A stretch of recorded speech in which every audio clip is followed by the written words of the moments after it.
Well, it's pretty much a complete turnaround between the month of February and the month of March. Precipitation and indeed temperature anomaly, and it's just amazing how the weather pattern can flip around month by month. Thanks for clicking on to the Thursday edition of Vogan's European Outlook. Hope everybody is well today. This was the temperature anomaly across Europe during the month of February, firmly above average across most areas with the exceptions of Iberia and indeed Turkey. This is the month of March so far, and you can see here still firmly below average across much of Scandinavia and the northern half of the British Isles and indeed Ireland. Average across most of England, Wales, and the Republic, but notice slightly above average creeping into the southwest corner of Cornwall here.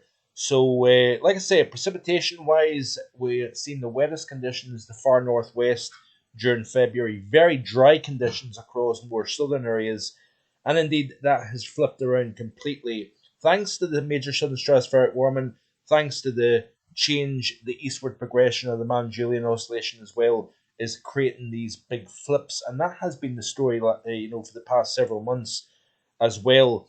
But the upcoming 5 day period, according to the GFS ensemble, has below average temperatures, and we'll look at the cold shot in just a second in a little bit more detail over the next few minutes here. But this is the GFS ensemble for the bulk of the UK and Ireland below average, about average across London and the southeast. Don't want to forget London. I did see a comment yesterday saying I only speak about Scotland, which is quite funny actually, because I look back at the video, because I do read the comments. I do look back at the video, and I actually think I mentioned London before anywhere else. So I tried my best to cover everywhere, and of course, sometimes it always slightly disappoints somebody because they've not been mentioned. I think, in fairness, like London gets a pretty good mention in mainstream media overall.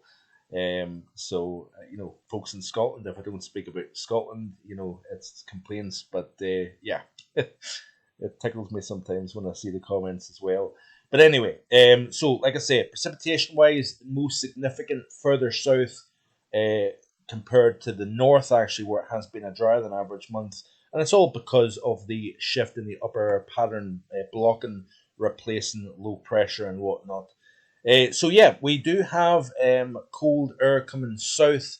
At the moment, we've got relatively mild conditions across the majority of the UK, thanks to these areas of low pressure, and the position of those areas of low pressure is key.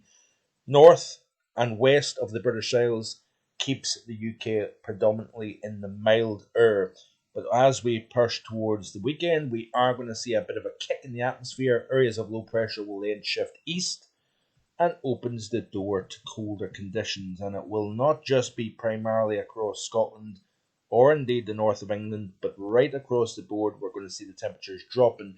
Notice the minus 10 isotherm at 850 over the northern half of the British Isles, which is quite interesting. That is a fairly decent cold shot for the time of the year. But remember, the end of March, nothing unusual with temperatures struggling below to get above freezing. Very cold nights, snow in the air, snow to low levels, particularly so at, during the overnight period. But of course, there's a lot of incoming solar radiation now at this time of the year. It's harder and harder to get snow lying, particularly at low elevations. Any kind of chance of really seeing accumulating snow, unless it's a very cold air mass, because we did actually see some very impressive cold last April. I think it was the coldest since the 90s, actually, last April at times. And we're seeing days struggling to get above freezing. We're seeing accumulating snow during the afternoon, during the early portion of April. That is quite rare, but not completely out of the ordinary. But nonetheless, relatively rare for the time of the year. So anyway, GFS and indeed the ECMWF. We'll look at the ECMWF2, and you can see here that they're in agreement that the 850 temperature drops below minus 10. In fact, actually, the latest one of the ECMWF actually keeps that minus 10 slightly above the UK, if you notice here. And if we play through here, you can see that cold shot comes down.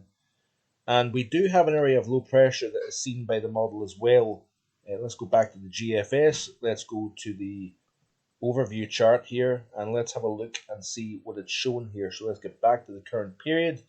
Plenty of messy conditions at the moment. We've got an area that's trying to develop a low pushing across and through the channel, affecting the southern portion of England, London. Windy conditions, wet conditions, affecting the airports in the southeast, of course, as well. And we have this kind of hang back area of low pressure that will eventually start to push east. But notice the squeeze in the isobar, so relatively light winds across the north, fairly gusty winds out of the southwest across the bulk of England, Wales, and Ireland also. As we play through the loop here, you can see that area of low pressure then pushes its way across the UK, enhancing the shower activity. So sunshine and showers will be the theme. And then it's, of course, as we progress through Saturday into Sunday, then we'll start to see colder air digging south. Hill snow, I think, initially, but we may get a wintry flavour to that snow precipitation, even the low levels, as we push through the overnight period. Saturday and Sunday, I think, would be interesting. Area of low pressure developing here, pushing across the north of France. Very windy conditions, probably through the Biscay region here, as you can see. And then, of course, we get that northerly component to the winds. Daytime temperatures in the far north, probably 4 or 5 Celsius. In the far south, struggling to get to 10, 11 Celsius. So we do have a notable decrease in temperature as we progress through the course of the weekend. Area of high pressure settles in. We're probably going to see pleasant daytime temperatures close to average. Below average temperatures by nighttime. We'll probably see a fairly widespread frost developing under that area of high pressure. Notice this little feature coming into the far north of the UK, as you can see here. And then it's all change. As we progress towards the middle portion of the week, we've got this frontal system that moves in, bringing plenty more rain across the board, starting to remove that cold air in place. Then we've got an area of low pressure that moves in, bringing more rain, more wind, adding to the significant totals that we've already seen across the board this month so far. Stark contrast, like I said, to the month of February. And then there is some consensus starting to show in the models that are trying to trend a little bit more with higher pressure as opposed to low pressure. So are we starting to see a shift in the pattern, say, elsewhere across the planet, Pacific, for example, Manjulian oscillation, starting to change the pressure pattern across the UK and Ireland weather pattern overall. So that's quite interesting to see. We'll watch this space to see if that is an outlier, or is it a trend. We're starting to see that kind of push towards higher pressure. That is going to be, of course, the question. GFS for snow prospects is going to be largely hills that will see the snow. Like I say, we may see some fleeting accumulations to the lower levels during the overnight period, but of course, once you get that sun up, the air mass is cold, but it's not exceptional cold, which means that we are going to restrict any kind of snow cover. But yeah, we are going to see potentially high road routes starting to see a little bit of a wintry theme going on here. You notice here as we progress towards the day on Tuesday. Remember that feature that I told you moving into the north? That is picking up snow on the ground, as you can see here, and then we'll play through the loop. You notice here that the bulk of England, Wales, and Ireland is largely out with any kind of lying snow. Hilly areas, I think, will probably see it, even across England and Wales. It's not going to be exclusively across the far north. Looking at the ECMWF for the same run, and I think even high parts of Northern Ireland may get a little bit of snow, like Glen Pass, for example. Higher parts of the Republic also may see snow. You notice here that we are picking up on the west coast, which is quite interesting. So this is off the ECMWF, and you can see here as we play through the loop, it's picking up in the snow now, starting to show up in that northerly wind. So it's generally in more northern areas and indeed the east coast that is susceptible to seeing more in the way of any kind of hill snow, I think, just based primarily on the direction of the wind. So you can see here as we play through, it is largely high ground. And the ECMWF tends to be a little bit more bullish when it comes to snow as opposed to the GFS, actually. So let's have a quick look at what am I looking at here. Temperatures. We'll go to, just bear with me a wee second. We'll try and see what the temperature profile is looking like here. for the next wee while.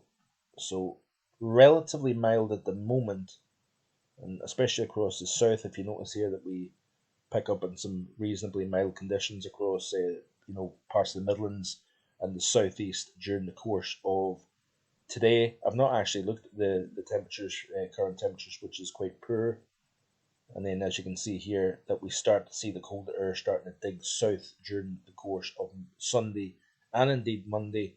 Temperatures may get -8, -9, by the way, during next week. If we get some highly elevation snow, and of course with that area of high pressure building in before we get that milder push back in off the Atlantic, we may get some fairly cold nights again. -2 to -3 or 4 in towns and cities, and indeed temperatures even below that in the countryside here. So it'll be interesting to see how cold the temperatures get next week. But of course, this is the temperature anomaly. The central England temperature, I believe, is a notch above average now for the month of March. So we have kind of turned that CET around. But it'll be interesting to see with this little surge of cold over the next, 5 days. Does that maintain itself? Can it even drop the central England temperature slightly below average again? I don't know. But it'll be interesting to see. I think the month may just wind up below average, marginally below average, which would then, of course, be a coup for my forecast overall, because I did forecast a cold and average March. So this little cold surge is actually helping me out, because there has been quite a decent amount of mild conditions in the recent days that has chipped away at that temperature normally. So we'll wait and see what happens anyway, but keep it right here on my YouTube channel. Plenty of things to look at, plenty of things in the coming days and weeks to come. So stay tuned. Thanks for watching. Hopefully be back again tomorrow, and enjoy the rest of your Thursday evening. Bye for now.